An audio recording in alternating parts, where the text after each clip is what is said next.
સૌથી મહત્વના સમાચાર રાજકોટમાં વીજળી ડૂલ થતા આરએમસીના સ્ટેન્ડિંગ કમિટી ચેરમેન બગડ્યા। જી હા, જયમીન ઠાકરે અડધી રાત્રે પીજીવીસીએલ કચેરી પહોંચી અધિકારીઓનો ઉધડો લીધો હતો। વોર્ડ નંબર 2 માં છેલ્લા 4 દિવસથી વીજ પુરવઠો ખોરવાતા તેઓએ હોબાળો કર્યો હતો। જામ ટાવર પીજીવીસીએલ કચેરી ખાતે અધિકારીઓનો વારો લઈ લીધો હતો। અંડરગ્રાઉન્ડ કેબલ ફોલ્ટ હોવાનું અધિકારીઓએ સ્વીકાર્યું હતું। ફોલ્ટ શોધવો મુશ્કેલ હોવાની અધિકારીઓએ વાત કબૂલી હતી। તો મારા વિસ્તારમાં લાઇટ જશે તો તમારા ઘરના કનેક્શન કાપી નાખીશ તેવી વાત જયમીન ઠાકરે કરી હતી અને અધિકારીઓને ઉધડા લીધા હતા। પીજીવીસીએલ કચેરીમાં તાળા મારી દઈશ, તમે સમજો છો શું તમારા મનમાં? મને કેટલા ટેકનિકલ ના શીખવાડો, હું આખું રાજકોટ ચલાવું છું, તમે ખાલી એક ફીડર લઈ અને બેઠા છો। હું પ્રજાનો પ્રતિનિધિ છું, જ્યાં સુધી લેખિત નહીં આપો ત્યાં સુધી જવાનો નથી। તો અડધી રાત્રે કચેરીએ જઈ અને હલ્લો મચાવ્યો હતો, તો તમને પણ અહીં જ બેસાડી રાખીશ, લેખિત આપો, મારે સરકારમાં મોકલવું છે।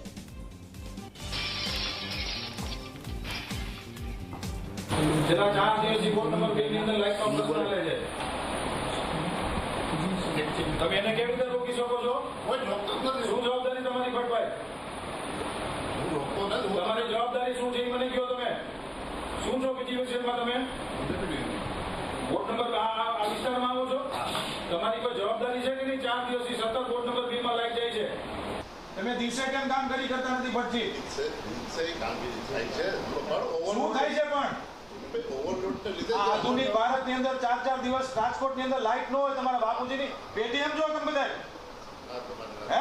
તમારી વાત સાચી છે, પણ જે ફોલ્ટ થયો છે ઈ તો તમારા ઘરના કનેક્શન નું કાપવા આવી છો, સમજી લેજો। જે વસ્તુ બની ગઈ તો તમને જાણ કરવા છે મને એમ પેલા બોલો ફટાફટ બોલો। હાલો આવો, છેલ્લા 3 દિવસથી હું તમારી સાથે વાત કરું છું। એક ને એક રિપીટેશન અમારે કરવાનું, અમારે અહીંયા આવવાનું।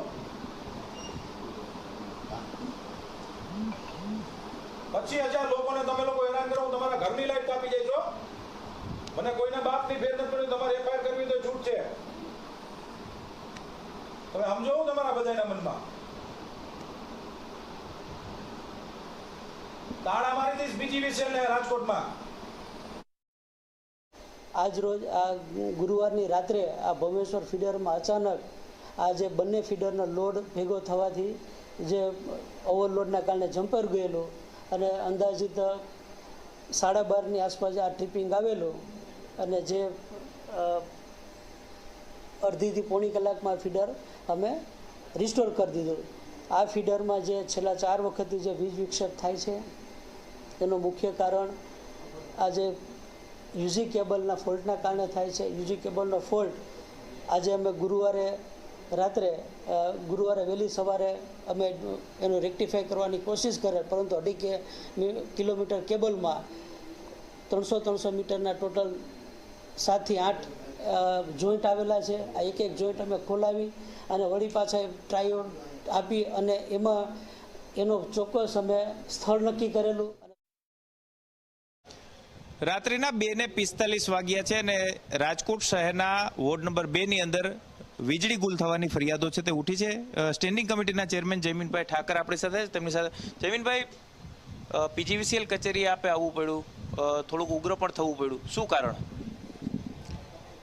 અમને ભારતીય જનતા પાર્ટીના કાર્યકર્તાઓને હંમેશા અમારી પાર્ટી કહે છે કે જ્યારે પ્રજાના આશીર્વાદથી જ્યારે આપણી સરકાર બની હોય ત્યારે આપણે પ્રજાના પ્રશ્નો માટે હંમેશા 24/7 આપણે હંમેશા પ્રજાની સાથે રહેવું જોઈએ। મારા વોર્ડ નંબર 2 ની અંદર છેલ્લા 4 દિવસથી રોજ રાત્રે 12 થી 6 લાઇટ વહી જાય છે। આ ઉનાળાના આકરા તાપની અંદર રાત્રે લોકોને શું મુશ્કેલી પડે છે, કોઈક વડીલો માંદા આજા હોય છે, એને મુશ્કેલી પડતી હતી। મને વ્યાપક ફરિયાદો આવતી હતી, હું વારંવાર અધિકારીઓને કહેતો હતો, પરંતુ પરિણામ શૂન્ય મળતું હતું। માટે આજે હું મારા પ્રજાના લોકો, મારા વોર્ડ નંબર 2 ની પ્રજાને લઈને આજે હું પીજીવીસીએલની મારી ઓફિસે ઝોન કચેરી આવ્યો છું। આ કચેરીની અંદર મેં અધિકારીઓને હલ્લાબોલ કરીને બાનમાં લીધા છે। મને જ્યાં સુધી લેખિત ખાતરી નહીં આપે ત્યાં સુધી અધિકારીને બધાને બહાર નહીં મોકલું। આ પ્રકારની ભાષાનો જ્યારે મેં ઉપયોગ કર્યો ત્યારે મને પરિણામ મળ્યું છે। ભારતીય જનતા પાર્ટી એ પ્રજાના આશીર્વાદથી ચાલતી પાર્ટી છે। પ્રજાએ અમને ચૂંટીને મોકલ્યા છે। અમારી પાર્ટીએ સંઘર્ષ કરતા કરતા આ સુધી પહોંચી છે। માનનીય નરેન્દ્રભાઈ મોદી હોય કે માનનીય ભૂપેન્દ્રભાઈ પટેલની ગુજરાતની ભારતીય જનતા પાર્ટીની સરકાર હોય, અમે ખૂબ મહેનત કરી રહ્યા છીએ, પ્રજાને ક્યારેય મુશ્કેલી નહીં પડવા દઈએ। અધિકારીઓ પાસે શું લેખિત લેવા જરૂર પડી અને અધિકારીઓ શું લખીને આપ્યું છે? હું આ પત્ર લાંબો છે, હું આપને જરૂરથી આપને પ્રતિનિધિ તરીકે ગૌરવભાઈ હું આપી દઈશ. આ પત્રની અંદર, આ પત્રમાં એણે છેલ્લે લાઇનમાં છેલ્લે લખ્યું છે કે શું ફોલ્ટ હતો, અને હવે પછી અમે ખાતરી આપી છે કે વોર્ડ નંબર 2 ની અંદર આ પ્રકારે રાત્રે કે દિવસ દરમિયાન લાઇટ નહીં જાય. સ્વાભાવિક છે, આપણે સમજી શકીએ છીએ કે કોઈ પણ યંત્ર હોય, દાખલા તરીકે મોબાઈલ હોય, પણ બગડે છે. આપણી ઘરની ટ્યુબલાઇટ બગડે, ટીવી બગડે, એમ કદાચ બગડતું હશે, પરંતુ એક રિપેરિંગનો એનો સમય હોય છે ભાઈ. રાત્રે તમે 12 વાગ્યાથી 6 વાગ્યા સુધી તમે રિપેરિંગ કર્યા રાખો, અડધી કલાક આવે ને 2 કલાક લાઇટ વહી જાય, તો આ વ્યાજબી નથી. અને ભારતીય જનતા પાર્ટીના એક કોર્પોરેટર તરીકે મારી પાસે લોકો આવતા હોય છે ને, મેં આ રજૂઆત કરી છે અને પરિણામ લીધું છે. સરકારમાં શું રજૂઆત કરશો ખાસ કરીને, કારણ કે આ જ કચેરીની અંદર 1 મહિના પહેલા પણ વિડીયો વાયરલ થયા હતા, ફોન રિસીવ થતા નથી, પ્રજાના અનેક પ્રશ્નો હોય છે જેનું નિરાકરણ થતું નથી, તમારે જનપ્રતિનિધિ તરીકે અહીંયા આવવું પડ્યું. આ લેટર જ સરકારને દેવા માટે મેં લીધો છે. આ લેટર મારે કઈ જરૂરત જ નથી. આ લેટર સરકારમાં જ હું મોકલવાનો છું. આ લેટર ઉપર મારા કોર્પોરેટર તરીકેનો હું લેટર જોઈન કરીને રાજ્યના મંત્રીશ્રીને હું મોકલવાનો છું, પત્ર રૂબરૂ જ જવાનો કે સાહેબ આ હાલત છે. રાજકોટના અધિકારીઓ લેખિતમાં ખાતરી આપી છે. આજ હું આ લેટર એટલા માટે લીધો છે, મારા લેટરનું બીજું કંઈ કામ જ નથી. અંતિમ સવાલ, રાજકોટના 18 વોર્ડ છે, 18 વોર્ડની અંદર ઉનાળાનો સમય છે અને રાત્રિના સમયગાળા દરમિયાન જો લાઇટ જાય તો તમારો સંપર્ક લોકો કરે, શું તેનું નિરાકરણ આવશે? ભારતીય જનતા પાર્ટીના કોઈ પણ કાર્યકર્તાની પ્રજા સંપર્ક કરી શકે છે, ચૂંટાયેલા કોર્પોરેટરનો સંપર્ક કરી શકે છે, મારો કરી શકે છે, માનનીય ધારાસભ્યશ્રીઓનો, કોઈ પણ વ્યક્તિ ભારતીય જનતા પાર્ટીના કાર્યકર્તાનો સંપર્ક કરી શકે છે. હું પહેલેથી કહું છું, અત્યારે કહું છું કે પ્રજાના આશીર્વાદથી અમે લોકો અહીંયા સેવાનું માધ્યમ, જ્યારે અમે આ સત્તાનું નથી ગણતા, સેવાનું માધ્યમ ગણી છીએ, ત્યારે 2:45 આજે હું લોકો માટે ઊભો છું. જમીનભાઈ, પ્રશ્નનું નિરાકરણ થઈ જશે આવું લેખિત તો આપ્યું છે, પણ આવતીકાલે અથવા તો આ પ્રકારની સમસ્યાઓ સતત રહેશે તો જમીનભાઈ શું કરશે?